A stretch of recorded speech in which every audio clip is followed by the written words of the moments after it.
This is Maheen, and welcome to the Black Business Podcast powered by Canadian SME. This is a national platform dedicated to celebrating excellence, empowering legacy, and elevating Black entrepreneurship across Canada. Today, we're exploring the growing importance of cultural intelligence and its role in developing effective, future ready leaders. And as organizations become increasingly diverse and interconnected, leaders must now move beyond one size fits all approaches to communication, collaboration, and team development. Joining us is Carlos Cadogan, the owner and principal at the CQ Mindset. Carlos is a premium certified cultural intelligence consultant, executive coach, and inclusive leadership architect with more than 20 years of elite success leading diverse corporate teams. He specializes in converting traditional one-time workshop training into accessible learning and operational nudges, and his structured methodologies allow enterprises and scaling small businesses to de-risk communication gaps, maximize cross-cultural collaboration, and unlock hidden team output. So without further ado, let's dive in and welcome Carlos. It's a pleasure having you with us this Friday morning. Thank you for joining us. How are you? I'm good. I'm good. Thank you so much for having me. I'm really honored to be here and excited. I wish it was a little bit warmer out for June, but there's no snow, so I'll take it. Right.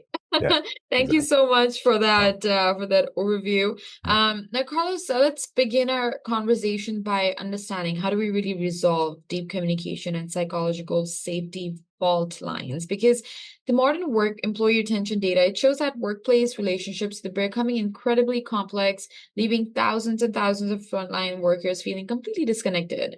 unheard, and undervalued by their companies. Tell us, what are the key people and communication challenges that modern organizations face, and why do traditional engagement methods fail? Yeah, it's a great question. Like you said, many organizations today are experiencing increasing communication gaps, different work expectations, different working styles, and a growing lack of psychological safety at work. And what you mentioned earlier, and a lot of that just comes down to the fact that we as organizations and individuals kind of like doing the things that we've always done. So traditional engagement approaches that often rely on a one size fits all approach doesn't work. And so today's workplace requires leaders to understand diverse perspectives, communication styles, individual working and value styles, team styles, and to really help build that trust and meaningful connections that organizations and leaders are trying to do. And I'll give you like a real quick example. When we think about communication, often in organizations, especially from a North American Canadian perspective, if I was to get one-on-one feedback from my leader, what I want to hear is the 9 amazing things I did this year and the one area of opportunity for me to improve. But with organizations now growing their employee base, their customer base beyond not only just their province or state or borders of their country, we have to understand that people have different expectations around communication now. And so you may be working with a colleague or a peer or direct report who actually wants more direct communication and not the indirect communication of telling me the 9 amazing things I've done well and the one thing I need to work on. But I want you to just focus on that one area that I need to work on. That's what's motivating to me. But often what happens with leadership and organizations, we treat individuals as we want to be treated. And we're not really leveraging or being curious enough to understand that there may be different perspectives at play. The other thing I'd add to that is, as we look through our traditional engagement models, communication has been easier in a lot of ways, but it's created more problems. We have Teams, we have Slack, we have all these methods of reaching out to people. But when you start to understand the differences in the audience that you're speaking to, it then allows you to review the communication messaging project or analysis that you're going to do. So you can make that communication land the way that you intended to land, which is often around informative, inspirational, and a motivational perspective. And so to do that, you need to back all the way up to understand what is at play with an organization, what is the diversity of communication and different working styles, which would then help us draft a more effective communication plan moving forward. Hopefully that makes sense. Yeah. No, that's a valuable Mm, insight, Carlos. And mm, you're right. Psychological safety creates the foundation for trust, for collaboration, and for innovation. mm, Now let's explore why modern leadership requires more than technical expertise and what employees need most from their leaders today. mhm. Tell us, why is technical expertise alone insufficient for leading teams, and what do employees need most from their leaders today? Yeah, it's a great question, and I'm not going to downplay technical expertise. Technical expertise are often going to get you the job, and it creates credibility. But what it doesn't do, and we often as individuals and leaders think that technical expertise does, it doesn't automatically create trust. It doesn't automatically create engagement. It doesn't automatically result in high performing teams. And so employees today really need leaders who demonstrate empathy, perspective taking, adaptability in their working styles and their communication styles. They need to be clear with their communication, and they have to have the ability to create environments where people feel valued, heard, and seen. But then the question becomes how. And so a lot of organizations create values and tenets that everybody can read and understand. But what they don't provide is the how. How do you want me to meet those expectations? How do I do that? For some of us as individuals, I can lean right into that if you want me to be more inclusive as a leader. But for others, that's not my general comfort, natural leadership style based on my previous work experiences. So, how do I do that? And that's where cultural intelligence comes in. And cultural intelligence is really, as a definition for those who've never heard about it, is the ability to effectively adapt, communicate, and relate and function in culturally diverse settings. And there's kind of two things I want to say about cultural intelligence before I kind of wrap up this question for you, or this answer. One, um, cultural doesn't just mean that Carlos from Canada versus working with Monique, who could be in the UK. That's not what I mean just by cultural and ethnicity and background. I also mean in the organization, there's cultures. I want everyone to think, if anything, after this interview, is think about culture as the way we do things around here. So, what is the culture in a leadership perspective, senior leadership? What's culture from a middle leadership perspective? What does culture look like as an individual contributor? What does culture look like in this department as a technology versus that department in sales? These two departments probably work differently in the way they view their hierarchy and their leadership, how they are open to challenging and questioning decisions that are made, how they communicate. Maybe one's more direct and one's more context. How do they like change and adaptability? Are they more avoidant to it? Or are they more, high avoidance? Like we want to really think through and more pragmatic about this change? Or are they more like originators who are like, let's rip it up, it's Tuesday? Like these are the things that we're talking about when we talk about cultural intelligence, not just the fact that I'm from Canada and you may not be, or I'm a man and you're a woman, or I'm Black and you may not be. It's really about the way the organizational culture works. And so to say all that, general intelligence, IQ, is great. You need it to do the job. No one's trying to say having a technical expertise or an IQ is not important. But, just like emotional intelligence, which I'm a big proponent of as well, which is more about perceiving your own and other emotions, culture intelligence specifically helps you understand cross-cultural nuances and behaviors that are taking place in your organization every day between your individual contributors. So I think from today, we have to go, great, we hired Carlos for his technical capabilities. Fantastic. How do we help him now do those things we need him to do, which is motivate his teams, inspire people to collaborate, have a healthy organizational culture? We need to give Carlos the skills to be able to do that. And that's where cultural intelligence comes in. Hopefully, I answered that Right. question. It does. And that's an important point because empathy, curiosity, and trust, they are becoming the essential leadership skills in today's workplace. Mhm. Um, Now, Carlos, let's discuss how the cues framework helps turn leadership principles into consistent daily behaviors. Let's take a step back. Help us understand what this framework is and how does it bridge the gap between classroom learning and real daily behavioral change? Yeah, great question. So, we started this organization. We had a couple of tenants when we started many, many, many years ago, and one of them was meeting people where they are without any judgment, and the other one is really about sustaining the learning that we're providing to participants. And so, we created a framework. that really helped us take the tenets and the values and the learnings of things like cultural intelligence and provide little micro learning behavioral nudges that all of us can use every day within our workflows that doesn't create more work. So it was like that was very important. It was like, how do we just make this very micro that's impactful, but doesn't add another list to the to-do list for people? And so the cues is a framework we came up with as a real easy way for people to start to utilize these skills. And we use the word cues because cues are those things that you recognize. Like it gives you this sense of something's happening, like, oh, this is a trigger.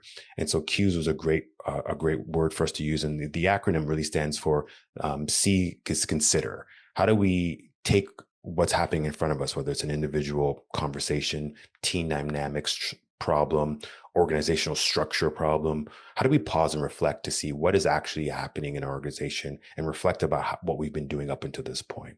How do we increase awareness generally of ourselves individually and others around? And then how do we recognize those assumptions and perspectives and the context richness that's going on? So that's really what the C part does. And there's a lot of activities we do in there, little nudges that we provide individually and organizationally throughout the workday and work week, months, years to help really think through that. The next part of cues is to use understand. How do we gather that information? And this all sounds very easy and rudimentary, but you'd be amazed of how much of us, because of the time constraints in our lives, don't do that. What do we actually understand about the problem we're trying to solve? We often know what the outcome is that we want. We also often know what the reasons for this need to change. Something terrible probably happened, but do we understand really why it happened and what the actual impact is? And then after understanding that, who are the people who are involved that need to solve this problem? So gathering that information is really, really important. And you have to explore then the cultural influences that probably related to this challenge. And so how do we do that? And then finally, for that understanding part is how do we start to seek out different viewpoints to challenge our assumptions? The last part really is when it starts to come into individually impacting the culture, whether you're a leader by title or not, is how do we start to experiment? And this is where a lot of training starts to fall off. Is that great? I sat and listened to Carlos or whoever else, great. But there's no time for me to actually then flex that muscle in real time. So our framework and the way we do it allows you to start to experiment. How do we try out this new behavior? How do I adapt communication styles in real time? And maybe with some of the technical things that we offer in my own world to make sure that I'm doing this right? How do I practice different approaches that feel comfortable for me, depending on where I'm coming from? And then last, I would say the cues is what is really important when we talked about earlier, which is how do we now sustain this behavior, right? And this is where a lot of organizations are having struggles. We created the values and tenets. We told the leaders and individuals to read this book. They went through a 1 hour workshop. They got the LinkedIn Learning or Udemy platform to go and learn, but none of it's coming back out in actual behavioral change. We have to find a way to sustain it. And so that allows you to reflect on the results of how I experimented. How did it go? What do I need to do? How do I reinforce the behaviors that are working well for me? And then maybe review the ones that are not. And then start to build those everyday habits and accountability for the work that I'm trying to do. So it just, again, provides a simple, repeatable behaviors that people can apply every day around things like decision making, communication, that really keeps the sustained learning about the new behaviors that we want to attribute. So hopefully that answers your question and makes sense, but that's how cues work. That's a practical approach, Carlos, because sustainable culture change happens when positive behaviors become part of everyday work. So it really sits well with how you've made this architecture of cues framework and that scalable behavioral change. Now let's examine how inclusive workplaces contribute to stronger business performance and better decision making. That's how do inclusive environments and diverse perspectives directly improve business outcomes and strategic decision making. Yeah, absolutely. I mean, there's so many things out there you can read on articles and deep research around this. And, I know there's a lot of conversations around the world right now about inclusive work in general. But what I can tell you is that the world isn't changing. Like I said earlier, organizations who used to just grow their organizational growth would work within their own state and provinces, their own local communities. maybe if available, their own countries. That's not the only expectation now. People are getting customers from all over the world, have employees from all over the world, and the way we work and communicate and make decisions are different in Canada than we do in the US. There's a lot of similarities, but there's differences, and definitely differences between places in Southern America versus Northern America. And so we have to, inclusive environments are needed because the world is changing at a very fast rate.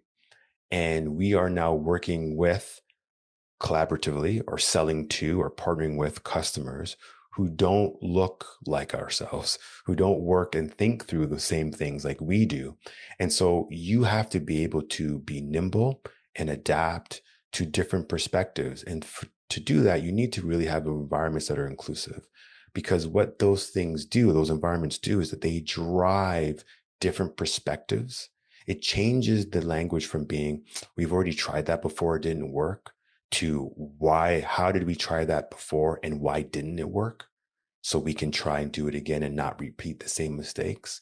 It allows us to make stronger decision makings that are based on all the information in front of us, not just the data, not just Carlos's personal opinion. And it also allows us to innovate. Homogeneous teams, the teams that all think the same, they're much easier to get along with. It's just easier. We both like the Leafs. We both like to make decisions this way. We both talk direct. It's easy. But what falls within those teams is real strong innovation because there's no one there to check our assumptions. So inclusive environments are needed to solve the complex problems that organizations are trying to do, whether it's something as increasing revenue to solving inter-organizational structure challenges. You need to leverage inclusive environments through inclusive leadership capabilities to drive that psychological safety you mentioned earlier and allow people to feel valued and respected and heard. So they're staying with your company, they're speaking up in your company and providing that information and insights that are things that may not have been seen before to drive those innovations. So if we want better collaboration and better innovation and business outcomes, an organization today has to be inclusive. But again, the challenge is, well, how do we do that? I think everybody knows that's what we need, but how do we do that? And that's where cultural intelligence and cues and the work we do and many others, not just us, do that really help our organizations actually be able to get the skill set to do that work. That's a very powerful perspective, Carlos. I mean, inclusive teams, they often generate stronger ideas, better decisions, and improve business outcomes. And there's no doubt about that. But now let's explore why leadership extends beyond titles and how influence exists at every level of organization. Tell us, why is leadership not limited to formal titles? How do informal leaders shape company morale? Yeah, absolutely. I mean, the reality is, and I think this is where the struggle comes for organizations is we do a lot of leadership training, which is needed. A lot of leaders are what we call accidental leaders. They're employees who were really good at crushing pivot tables for multiple years. They would show up to work every day, never missed a day, never called in sick. Now it's time to move them through the company and make them leaders. But they were creating those pivot tables by themselves in the little corner of the office, not really having to manage anyone. And now you put them in a position of manager where you ask them to be authentic and inspire and motivate. And that's a whole other skill set. So those leaders tend to struggle unless they have a self-interest in coaching and leading. And so, the training stays there, which is important, but the leaders kind of set the tone for the culture, but the culture is happening regardless. So if those leaders are saying we're inclusive and we want to hear your feedback, but then behaviorally don't act that way, the culture of the organization will continue to be the culture of the organization because the everyday interactions between you and I as peers and colleagues are what drives the cultural organizational culture, not what the chief revenue officer said at the town hall call. He can inspire, he can put out a statement, but the actual everyday interactions between customers and the employees is what creates the environment of the culture. And so what we do is we really make sure that our training is scalable to be able to meet individuals in the organization because they are leaders. They're leaders without titles, but they're the ones that are driving that feeling of inclusiveness or non, or being seen or not being seen, or being heard or not being heard within the organizations. Yes, leaders have a role to play in that, but in the everyday nuances of the day, the teams that are working together to solve those big problems, those big mandates, they're the ones driving the culture change and need something to help them navigate the different languages and different decision making styles and change styles that are taking place within the organization. So it's really, really important that all of us look at leadership as not just something as a title, but something we all do every day, because it really impacts the way I speak in a meeting, the way I collaborate on a Teams meeting or in person, really impacts how someone else is feeling about not only me and maybe my department and team if we're in different departments and teams, but how they feel about this organization as a whole. Does that make sense? It does. And that's an excellent takeaway because leadership is defined by influence and impact, not Mm, position or job title, as you rightfully said. Carlos, but this has been a great conversation. mm. Thank you so Thank you. much for highlighting and taking us through so many different things Mhm. in such a short amount of time. As you wrap up, tell us like a piece of advice that you'd like to give for evaluating team culture and building real trust this week. Yeah, I think the biggest thing is I think all organizations need to think about their organization as a whole and think about their organization as an individual. What are the behaviors that this organization allows people to flex to or not? So what I mean by that is you can have all the tenets and values you want on your board, but if the processes of the work that individuals do, the frameworks they're allowed to do within are rigid, maybe what you're asking them to do, they cannot do. And so then you have to step all the way back and look at the organization, which I know can be very scary, and just think about if this was a person, what is this? What is the behavior of organization? How flexible is it? And then, and if you have a hard time doing that, again, I think you can really do that through the lens of cultural intelligence, because what it does is it starts to break down four key things for you as an organization, which I think goes to the theme of this whole conversation, which is what is my motivation? What is it that we're trying to do here? That's the first aspect of cultural intelligence is our drive. What's our motivation? What do we understand both from a value perspective and personally that we're trying to do? The second part is what your knowledge is, or what we call your cognitive skill set, which is what do we understand about the actual culture of our organization on every level? Because most organizations don't. And then from knowing those two things, you can start to now plan and strategize how we can do these changes or how we can think about things instead of a this way or that way, but in a third way. And then finally, what's really going to drive those increased pulse survey responses in positive ways and all those things that we measure to see how our organization is, how healthy is it's in our behavior. I had a leader once tell me, and it sticks with me, is you can't talk your way out of your behaviors. And so, how are we behaving? What is our action?